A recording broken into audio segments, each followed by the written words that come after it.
크로아티아. 내외 기빈 여러분, 존경하는 동료 여러분, 우리는 전 세계에 큰 영향을 미칠 수 있는 올해 제3차 민주주의 정상회의를 위해 모였습니다. 역사상 가장 큰 정치 참여의 행사 중 하나로 여겨지는 선거가 전 세계에서 연이어 실시되며 다양한 유형의 제도를 선보일 예정입니다. 2024년의 선거는 민주주의의 현 주소를 평가하는 데 중요한 역할을 할 것입니다. 올해 선거 중 상당수는 자유롭고 공정하게 치루어지지 않을 것이라 생각이 되기 때문에 올해의 공고화된 민주주의 국가의 선거 결과에 특별한 주의를 기울여야 합니다. 또한 포퓰리즘과 허위 정보로 인해 국가에 대한 시민들의 신뢰와 제도의 질이 도전받고 있습니다. 민주주의를 수호하기 위해서는 유권자들의 가장 시급한 관심사에 직접 초점을 맞추고 그들의 가장 시급한 문제를 해결해야 합니다. 올해 치러지는 선거 중 세계에서 두 번째로 큰 규모인 유럽 선거는 향후 몇 년간 유럽 정책 기조를 결정짓게 될 것입니다. 기후, 에너지, 기술 문제에 대응하기 위해 EU는 장기적인 경쟁력과 시민의 더 나은 삶의 질을 보장할 수 있는 모든 과제를 최우선 과제로 삼을 것입니다. 크로아티아는 올해의 슈퍼 선거의 해를 치르게 될 것입니다.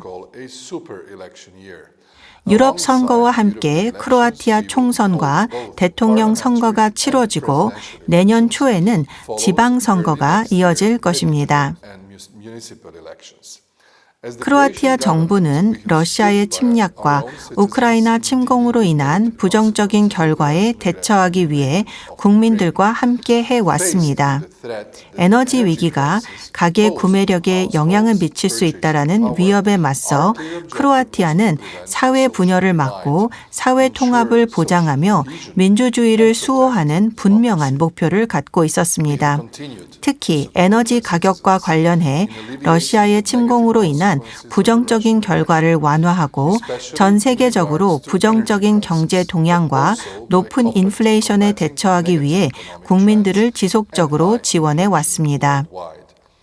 책임감 있는 정책을 주도함으로써 크로아티아는 파산이나 해고 없이 여러 위기를 극복할 수 있었습니다.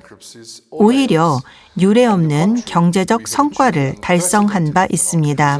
세금을 낮추고 재정 적자와 공공부채를 줄이면서도 평균 임금과 연금을 60% 인상하고 최저임금을 2배로 올렸으며 실업률을 절반으로 낮춰 6%를 달성하고 20만 개의 일자리를 창출한 바 있습니다.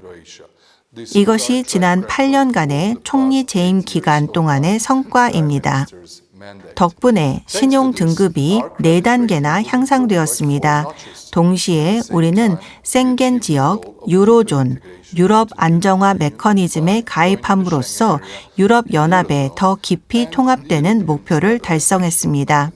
경제 및 사회 정책에서의 성공은 그 자체로 수단이 아닙니다.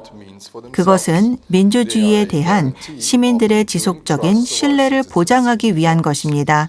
민주주의는 결국 시민들을 위한 것입니다. 동료 여러분, 수많은 안보와 권위주의적 도전이 있는 상황에서 민주주의 가치 수호를 위한 글로벌 협력을 강화하는 것이 그 어느 때보다 중요해졌습니다. 본 제3차 민주주의 정상회의는 미래 세대를 위해 민주주의를 계속 보존하고 강화하겠다는 우리의 공동 결의를 분명히 보여주는 것입니다. 얼마 전까지만 해도 자유와 운명의 주인이 될 주권적 권리를 위해 싸워야 했던 신생 민주주의 국가로서 크로아티아는 민주주의 가치 수호의 중요성을 충분히 이해하고 있으며 억압에 맞서 자유를 위해 우크라이나 국민들의 정당한 투쟁에 계속 함께할 것입니다. 감사합니다.